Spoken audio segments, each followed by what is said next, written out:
যদি প্রশাসন আর দল এক হতো তাহলে সেভাবে অ্যাকশন হতো না। বড় পরিবার একটু ঠেলাঠেলি গুঁতোগুতি হয়। মানুষ, বাংলার মানুষ, জেলার মানুষ অপেক্ষা করে আছে কবে 2026-এর ইভিএমটা হাতে পাবে। জোড়া ফুল, সব জোড়া ফুল কালো হয়ে যাবে।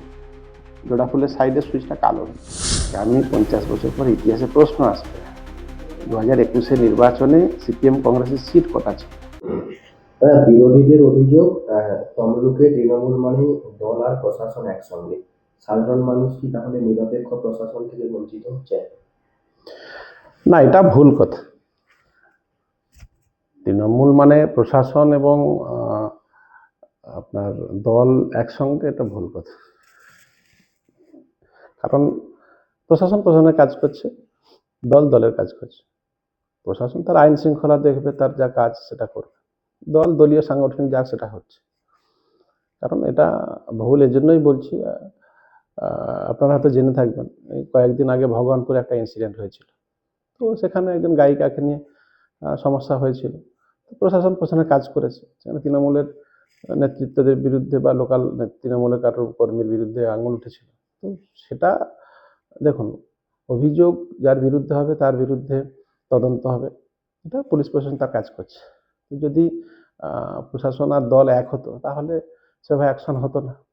এটা ভুল কথা। এটা বিজেপিটা তাদের মতো করে যত ভোট আসবে এই কথাগুলো বেশি বেশি করে বলবে। আপনি বলছেন প্রশাসন নিরপেক্ষ, তাহলে কেন বারবার বিরোধীরা বলছে পুলিশ প্রশাসন তৃণমূলের এক্সটেনশন? অভিযোগগুলো কি সত্যি সবকটাই মিথ্যে? না না, আবার তো বলছি পুলিশ প্রশাসনের কাজ করছে, আইন শৃঙ্খলা দেখার কাজ পুলিশ প্রশাসনটা করছে। দল দলের কাজ করছে, তারা রাজনৈতিকভাবে যেটা কাজ, দলের কর্মসূচি, দল তার সাংগঠনিক কাজ করছে। তো এটা সম্পূর্ণ মিথ্যা, অপপ্রচার। কারণ যদি তাই হতো, আপনি দেখুন না, পূর্ব মেদিনীপুর জেলা, বিশেষ করে তমলুক সাংগঠনিক জেলা, আপনি দেখুন আইন শৃঙ্খলা ঠিকই আছে। এখানে তো কোনো ভায়োলেন্স কিছু দেখতে পাচ্ছি না আমরা কোথাও। তো পুলিশ প্রশাসন আইন শৃঙ্খলা মেনটেন করছে। আর দল, শাসক দল থাকবে, বিরোধী দল থাকবে, দল দলের কাজ করবে। এতে নিয়ে তো দুটো সেপারেট, এক নয়। দলের অন্তরেই অসন্তোষ, গোষ্ঠীদ্বন্দ্বের অভিযোগ উঠছে। তমলুক সাংগঠনিক জেলায় তৃণমূল কি নিজের ঘর আগে সামলাতে পারছে? দেখুন, আমাদের তৃণমূল কংগ্রেসের পরিবার বড় পরিবার। তো বড় পরিবার হয়ে গেলে 5টা আঙুল তো সমান হবে না। ঠেলাঠেলি গুতাগুতি থাকবে, কিন্তু দিনের শেষে 5টা আঙুল দরকার হয় খাওয়ার জন্য। ফলে বড় পরিবার, তার মধ্যে সবাই অ্যাকুমুলেট করে আছে। বিরোধীরা এখন হাওয়া লাগানোর চেষ্টা করছে। আমাদের ভিতরে কিছু বিরোধী আছে, যাদেরকে বিজেপি বা তার অন্যান্য বিরোধী দলের লোকজন তারা আরও উস্কাচ্ছে। তো এটা কোনো ফ্যাক্টর নয়। বড় দল আমাদের, বড় পরিবার আমাদের, আমরা একসঙ্গেই আছি, কোনো গোষ্ঠীদ্বন্দ্ব কিছু নেই। তমলুক সাংগঠনিক জেলা তাহলে এই যে গোষ্ঠীদ্বন্দ্ব কিভাবে সামাল? গোষ্ঠীদ্বন্দ্ব নয়, আবার বলছি, যা বড় পরিবার একটু ঠেলাঠেলি গুঁতোগুতি হয়, যে কোনো বড় পরিবারে হয়, তার মানে তো গোষ্ঠীদ্বন্দ্ব না। মতের অমিল হতে পারে, মতানৈক্য হতে পারে, কিন্তু আমরা একটা মতাদর্শের উপরে আছি।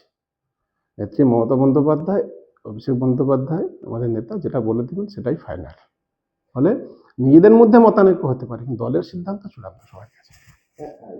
দুর্নীতি নিয়ে তৃণমূলকে কোণঠাসা করতে বিজেপি, সিবিআই, ইডি একসঙ্গে নেমেছে, এই অভিযোগ দল তোলে। কিন্তু সাধারণ মানুষের প্রশ্ন, আগুন না থাকলে ধোঁয়া উঠছে কেন?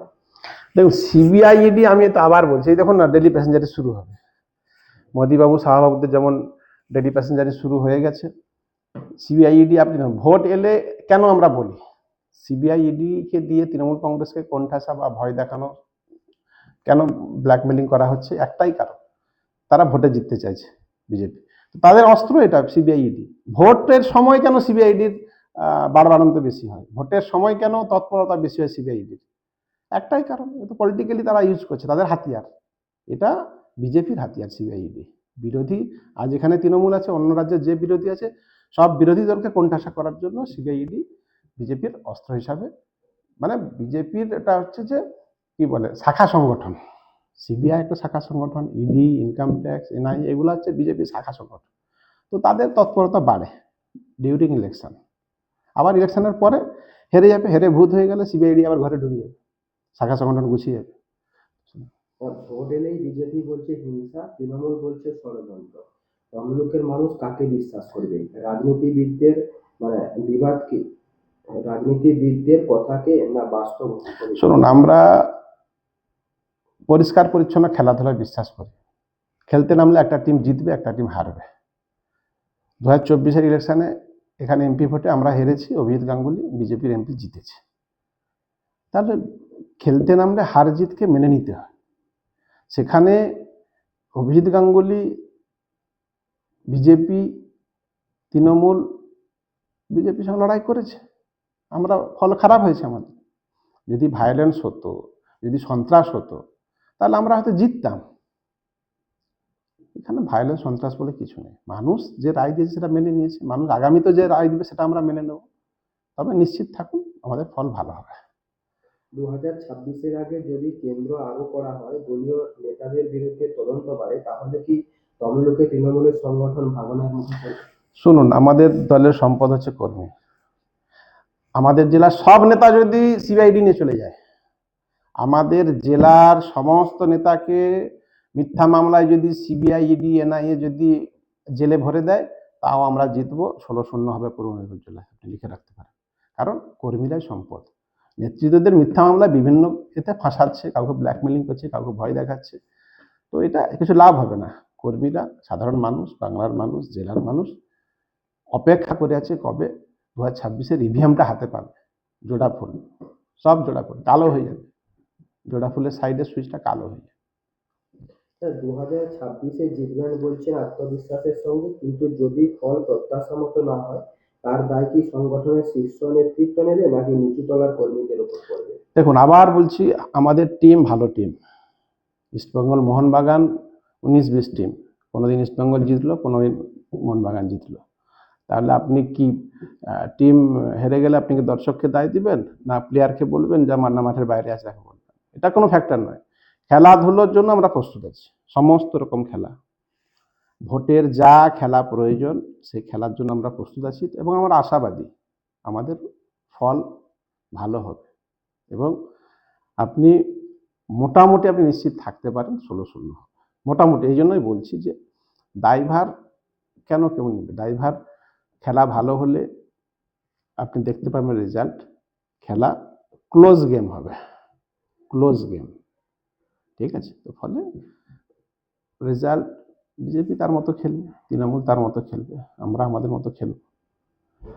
লাভ হবে না, বিরোধীরা কিছু পাবে না। নেই, কিছু বিরোধী নেই। বিরোধীদের ওই বাইরের পয়সা, বাইরের গুন্ডা, এইসব দিয়ে তো ভোট হবে না। মানুষ তৃণমূলের সাথে আছে, মানুষ মমতা বন্দ্যোপাধ্যায়ের সাথে আছে। আর একটা শেষ প্রশ্ন, ইডি সিবিআই রাজনৈতিক হাতিয়ার, এই যুক্তি বারবার দেন তৃণমূল নেতারা, কিন্তু তদন্তে যদি দোষ প্রমাণ হয় তবে কি তার দায় নেবে দল? ভবিষ্যতে কি হবে আমরা বলতে পারবো না। ভবিষ্যতে কি হবে বলতে পারবো না। দল কাউকে বিশ্বাস করে জায়গা দিয়েছে, যখন জায়গা দিয়েছে তখন সে পরিষ্কার পরিচ্ছন্ন। আগামীতে কে নোংরায় হাত দেবে, কেউ নোংরা ই করবে, সে দায় তার, দলের না। এরকম এসছে, যারা দলের সত্ত্বে ছিল, দুর্নীতির অভিযোগ উঠেছে, দল কিন্তু ছেঁটে দিয়েছে, বাদ দিয়ে দিয়েছে। অভিযোগ উঠতেই বাদ দিয়েছে, কারণ অভিযোগ থাকলে নিরপেক্ষ তদন্ত হয় না।